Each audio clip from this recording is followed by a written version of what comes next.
In the headlines to the CBC NewsNight, the Ministry of People Empowerment and Elder Affairs gives an update on the One Family program. Legislation coming to make lawyers more accountable to their clients. Health officials concerned about an increase in dialysis patients. I'm Wendy Burke and welcome to the CBC NewsNight. Government has added a new tool to boost its One Family program. Minister of People Empowerment and Elder Affairs Kirk Humphrey says Barbadians can now make direct monetary donations to the effort designed to help vulnerable families. He made the disclosure during the program's food drive at Warren's Car Park. Anesta Henry has that story. The One Family initiative was launched last year to help 1,000 needy families. Minister of People Empowerment and Elder Affairs Kirk Humphrey says the ministry has opened an account with CBC Caribbean to allow people to donate funds to the program. I want to make it clear that the monies that come in to us are going directly to the families. This is not a case of the government receiving the monies and spending the money on other things. This is directly for the families. We are but a conduit to allow those resources to go directly into the family. So we're very pleased to have that bank account. We're very pleased that CBC has facilitated us in getting the bank account. And we also want to thank the CBC for being such a significant contributor to that bank account, because this morning they're donating $8,000 to the One Family program to allow us to start that bank account with a significant injection of funds. And while asking Barbadians to contribute to the program, which will run for 2 years, Mr. Humphrey is making it clear checks and balances are in place to prevent vulnerable families from being exploited. Some families who would like financial assistance, some who would like educational assistance, some who want support with health. So there might be circumstances where we use the funds to pay with the family for the books. We might pay for the health care. So I don't want it to be for persons to think money comes in, it goes out in cash, because a lot of the issues that are affecting families are not necessarily financial issues, but they cost to remedy. So these monies will start working immediately, but to say that it's going to go directly as cash grants to the families, I wouldn't want to give that impression. Director of Personal and Business Banking at CBC Caribbean, Michelle Whitelaw, says the bank is pleased to be part of the effort. One of the things that I think we need to let the public know as well, that this is not just giving to the families, but we're also helping them to help themselves as well in this program. So we are indeed excited and committed to be on board, and we encourage corporate Barbados on a whole to also get on board as well. Social Development Project Manager for the One Family program, Nicole Daniel, says close to 1,000 families are currently benefiting from the initiative. We have a lot of children obviously in the program, so we're looking for baby items, formula, Pampers, wipes, etc. And of course the necessary food tin items, any toiletries. The Barbados Light and Power Company Limited has also donated funds and food items to the One Family initiative. Anesta Henry, CBC News.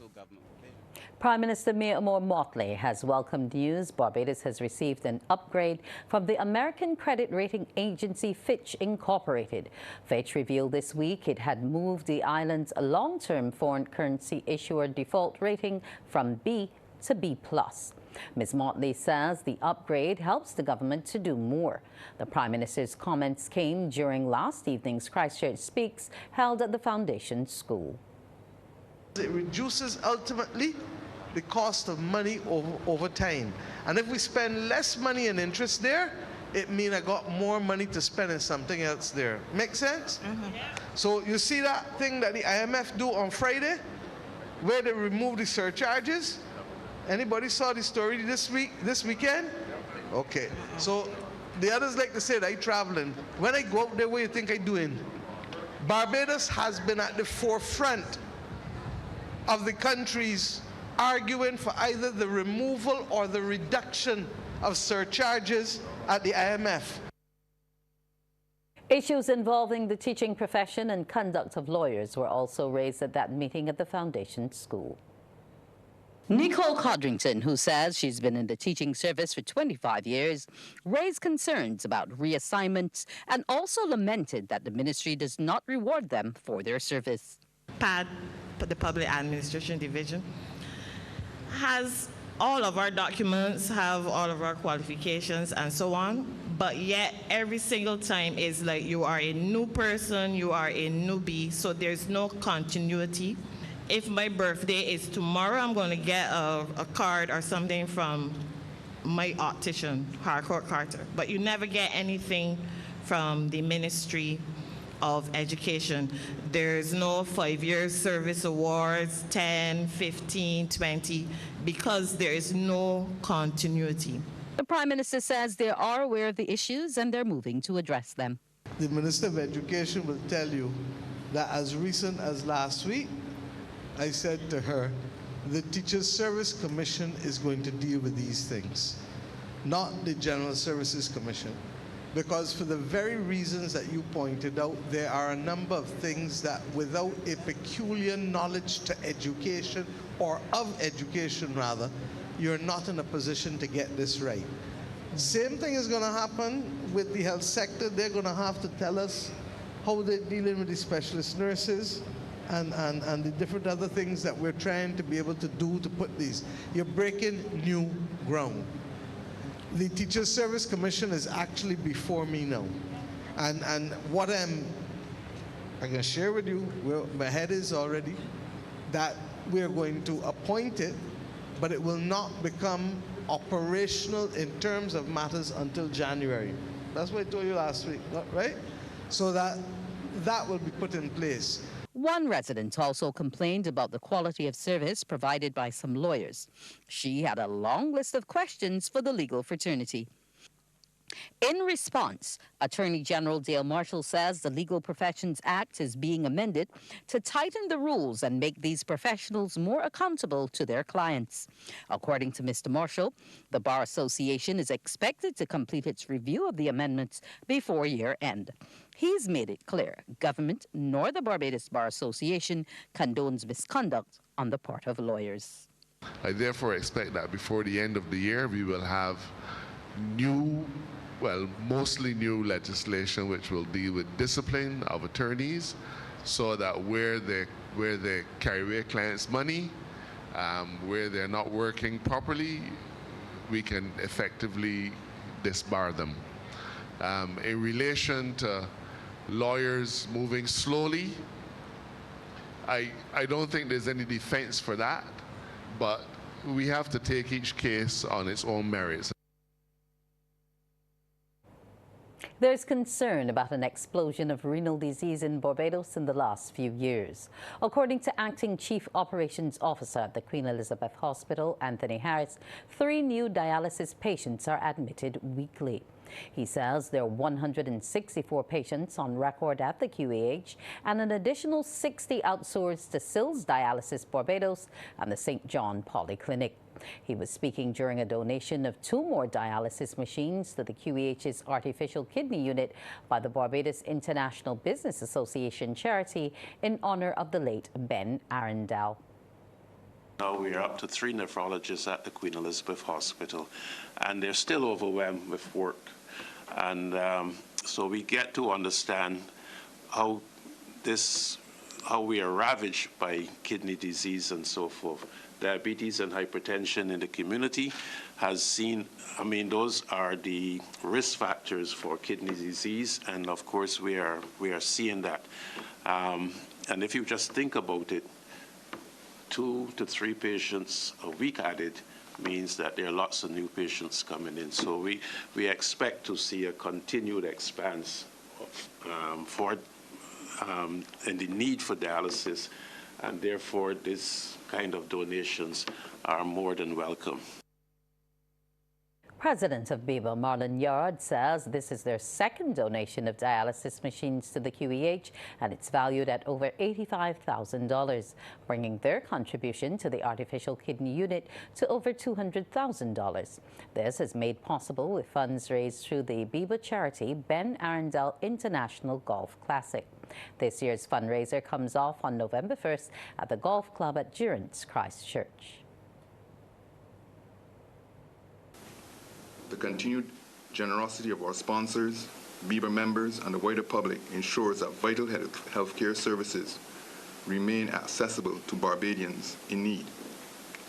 Together, we are making a meaningful impact on the lives of those affected by kidney disease, while also reinforcing our collective commitment to the social welfare of Barbados.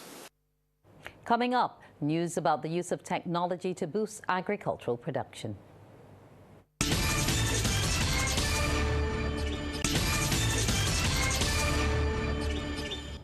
The Ministry of Agriculture is employing a number of new technologies to boost local food production.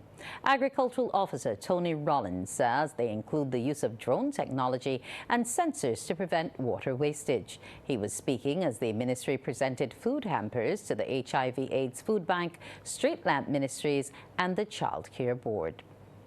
Shortly, we are to also get involved in the use of sensors so that we can more adequately apply irrigation water to the crops. We also want to look at drone technology, where we can use the drones to assist in terms of identifying areas of a particular field that might have an issue, whether it might be flooded, a flooded area within the field. If you want to look at areas of the field that have pest populations that are affecting the crop. Also, you can look at the soil health using the drone technology. Getting more young people involved in agriculture and encouraging Barbadians to buy local are among issues raised on World Food Day. These issues were highlighted at a marketplace organized by the UWI Center for Agriculture Research and Innovation. CAGRI, the Center for Agriculture Research and Innovation at the UWI, held a marketplace at the UWI Cave Hill campus to highlight this year's theme, the right to food for a better life and better future. Director at the center, Michelle Singh, spoke to CBC about the aim of the event. It's to demonstrate to the campus community that we do have locally available produce that can be purchased as opposed to processed foods, but it's more so to show the innovation of agriculture and agro-processing and the opportunities in the agriculture and agro-processing sector for revenue generation. I've always said, and many persons would have heard me say, it's time to sexify agriculture, and there's only one way to do that, and it is to show me the money. Dr. Singh also wants people to make a conscious decision to buy local. When you purchase locally grown food, you empower the agriculture industry, but you also empower a farmer to continue and expand his production and build our local economy. She's also encouraging young people to take up the profession. And one young man has been using the skills passed on by his grandparents. We have some lamb and goat available in $20 portions, all locally grown and raised here in Barbados on the farm. We also have a bit of green bananas and plantain and pumpkin, so forth. We started out raising animals a little over 5 years ago. When we first came out around with my grandparents teaching me about the animals and the crops and everything, and from there we've been just doing our thing and trying to stay out of trouble. This vendor spoke about the offerings from Soma Fruits and Veg. We have cucumbers, tomatoes, we have the chive, we have the thyme, the marjoram, the parsley, the tarragon. All those are fresh herbs grown by us. We have the eggplant, we have okra, we have lime, lemon, the ruru pepper. We have a variety of pepper, like the ruru pepper. We have like the scorpion pepper, this is the hottest pepper. And we also have the chili pepper. In keeping with the theme, Barbadians are being encouraged to grow their own food as well. There's been a significant increase in participation in the Richard Stout contest compared to previous years. This confirmation comes from National Cultural Foundation's music officer, Aisha Busher. She says while there are some familiar faces, there are many new ones in the mix this year, with the competition separated into the Teen Talent competition and the Over 21s.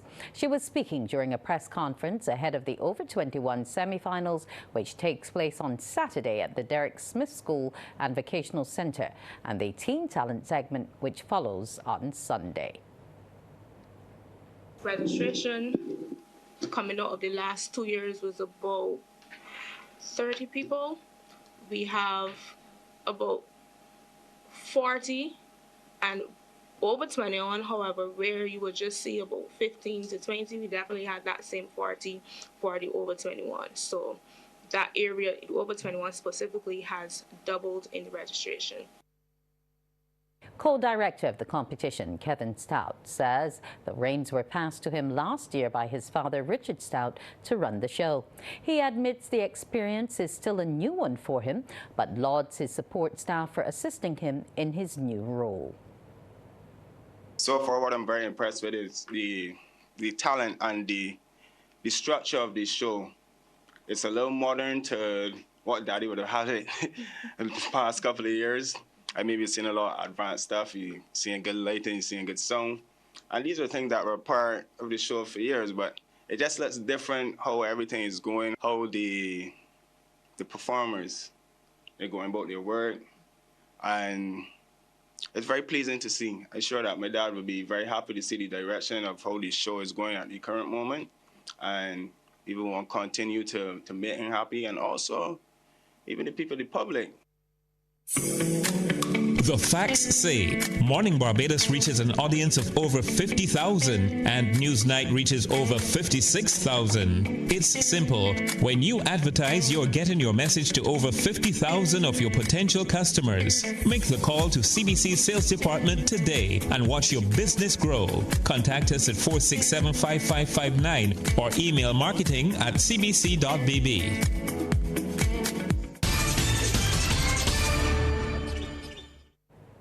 Time for sports now with Mark Seal. Mark, what's new tonight? Well, not some good news at all, though, Wendy. Good evening. Sri Lanka have come from behind to secure a 2-1 series win against West Indies in their T20 International Series in Dambulla. Winning the toss and batting in their decisive third match today, the Windies posted 162 for 8, thanks to a lower order recovery led by Captain Rovman Powell.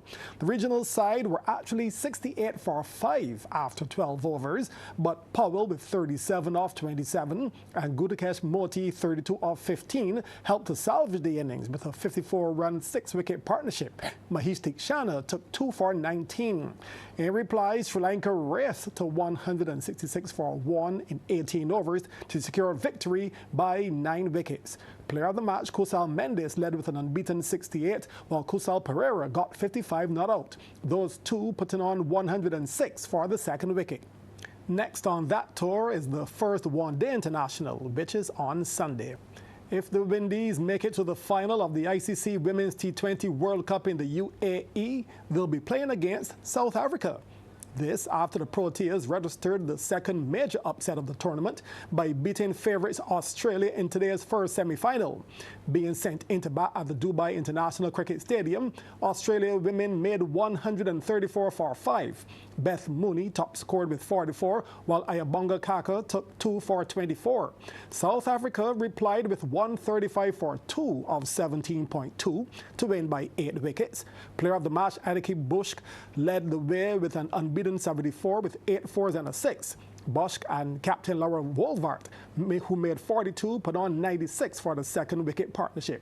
Well, South Africa women will now wait on the winner of tomorrow's second semi-final between the Windies and New Zealand. That match is live on MCTV's ESPN Channel 308, starting at 10 a.m. Wendy, that's the first half in sports. We'll have bodybuilding later on. Ooh, I'm looking forward to that. Up next on CBC's Newsnight, the Business Report.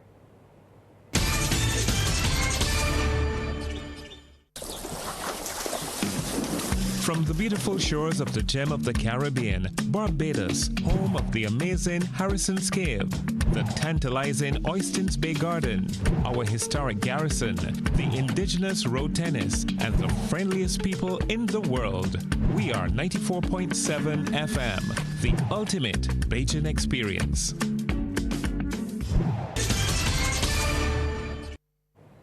In tonight's business report, Barbados intends to do whatever it takes to avoid being blacklisted or under any monitoring program again. That assurance from the Most Honorable Senator Reginald Farley, chairman of the Anti-Money Laundering Network and president of the Senate. We do not plan to do anything or fail to do anything that will cause us ever to go back into the situation of being the jurisdiction under enhanced monitoring. We don't want to go on any grey list, any black list, any list of any kinds. In fact, we don't want anyone to call our name. So that we'll make sure we do everything right. Because we've felt the pain, we know what was required, and there's several of my colleagues here you can see who were there with us, and we know what was required to get us off those lists, and we do not plan to go back there. Senator Farley was addressing the Compliance Unit's Regional Conference 2024 taking place at the Wyndham Grand. Mr. Farley said the next mutual evaluation for Barbados by the Financial Action Task Force is scheduled for June 2027. As a consequence, he said they're working on a 3-year plan to ensure a positive outcome to the evaluation. During that period, he said education programs will be arranged for all stakeholders and several reviews done, including of relevant legislation. For example, let's say there's a new Customs Act going about customs business. But we have to make sure that in making changes to that act, we do not run afoul of the anti-money laundering aspects of the work. So across a range of legislation, some of which may not be overtly AML in nature, we have to make sure there's a consistency with recommendations, not of round 4, of round 5. The revised recommendations, whatever the rules of the day are, we have to do that check. There's a suggestion Barbados needs to begin exporting services on a global scale and see itself as a market shaper rather than a taker. This is the view of Minister of Foreign Affairs and Foreign Trade Kerry Simmons, who says the island is set to begin talks with Canada. He says there's an existing agreement with the North American country known as CARIBCAN, which focuses on goods and crafts and lasts until December 2033. Mr. Simmons was speaking at a meeting hosted by the Barbados Coalition of Service Industries.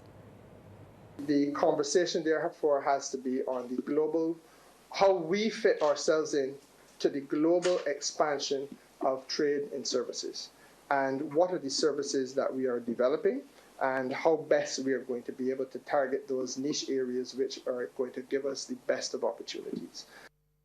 Mr. Simmons says similar conversations need to be had with the United States of America, but that will be dictated by the outcome of the November 5th elections. What we are saying that we want to have an understanding on is that our small space Barbados, our small space CARICOM can never really pose a threat to the business enterprise of the United States of America.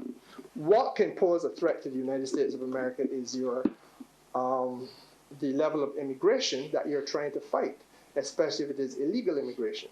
And so therefore, why not help nourish the economic opportunity on this side of the world, keep people here, keep people employed, keep people happily in a position to spend, and those who care to go north will go north in order to buy something that they want and come along back, therefore benefiting you in a way that would not otherwise happen because they're not going there to be a dependent at your door. Here's how the stocks traded locally and regionally today. In Jamaica, Grace Kennedy Limited with 2,524,231 units was the volume leader, followed by QWI Investments Limited and Wigton Wind Farm Limited ordinary shares. In Trinidad and Tobago, Massey Holdings Limited was the volume leader with 460,573 shares changing hands for a value of Trinidad and Tobago $1,615,360.65, followed by JMMB Group Limited. And here in Barbados, there was no activity today on the regular market. And that's it for business. We'll take a break and be back with the weather.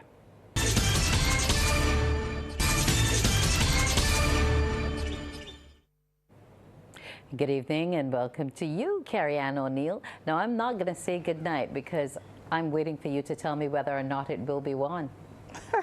It will be, Wendy. Good evening to you and everyone. In fact, Wendy, tonight we are expecting a mix of clear and cloudy skies along with a few showers.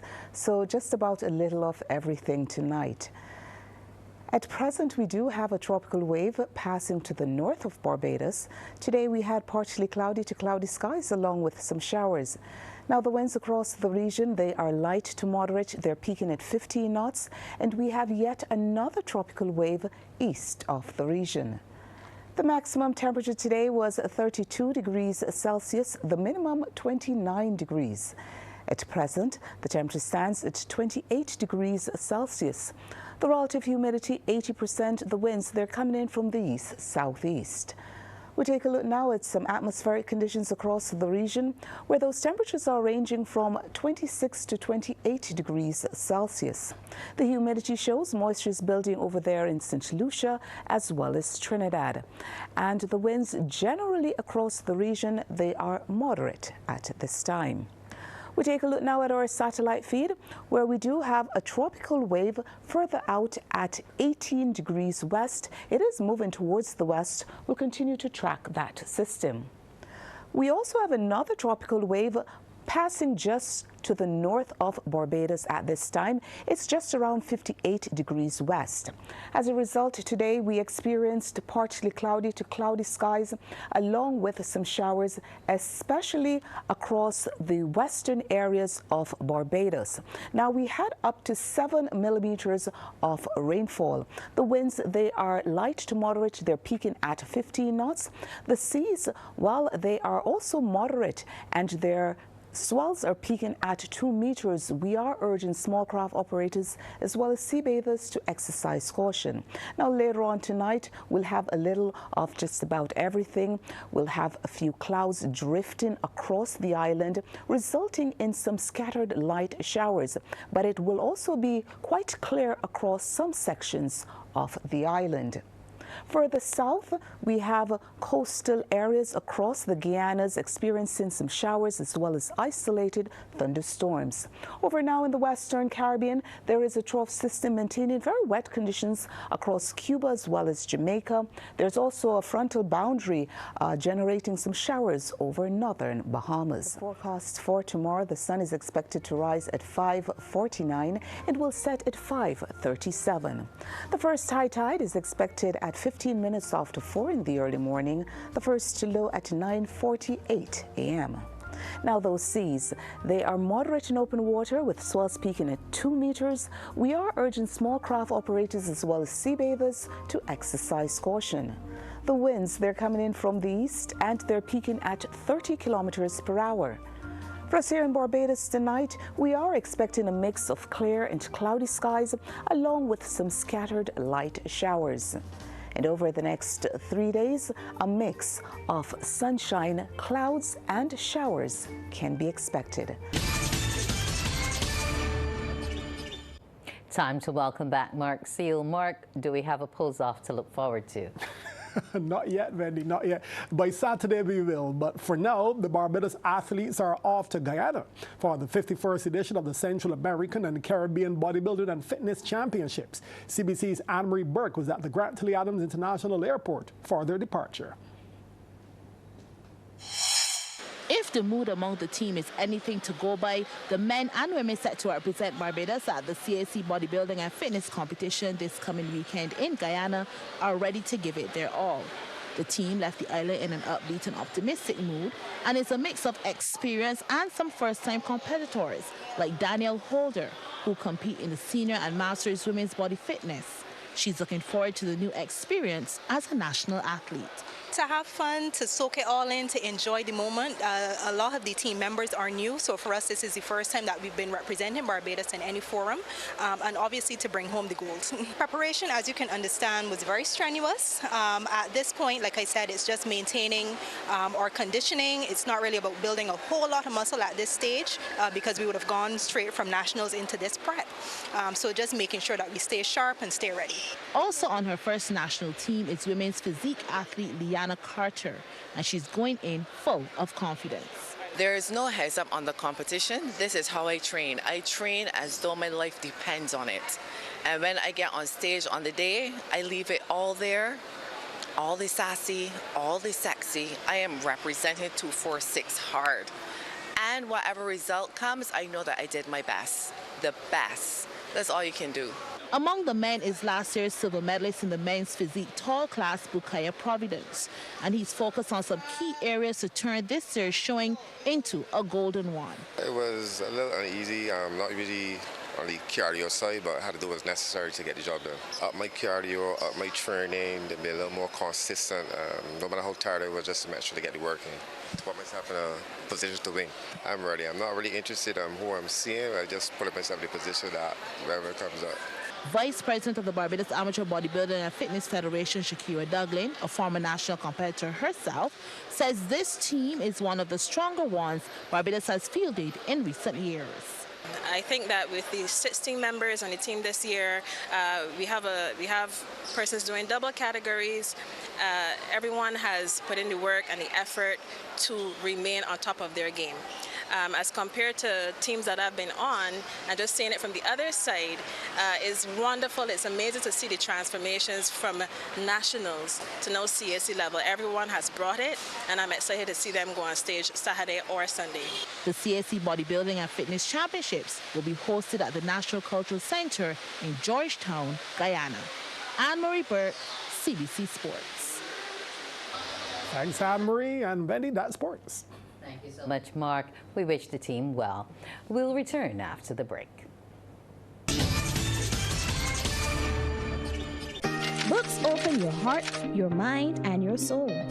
They are educational, entertaining, inspiring, and motivating. Are you an author of a recent book you want to share? Then Morning Barbados would love to feature your book in our The Next Chapter segment. Send us an email to morningbarbados@cbc.bb.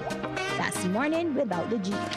Come and let us turn those pages together. Thanks for viewing. Do enjoy the rest of your evening.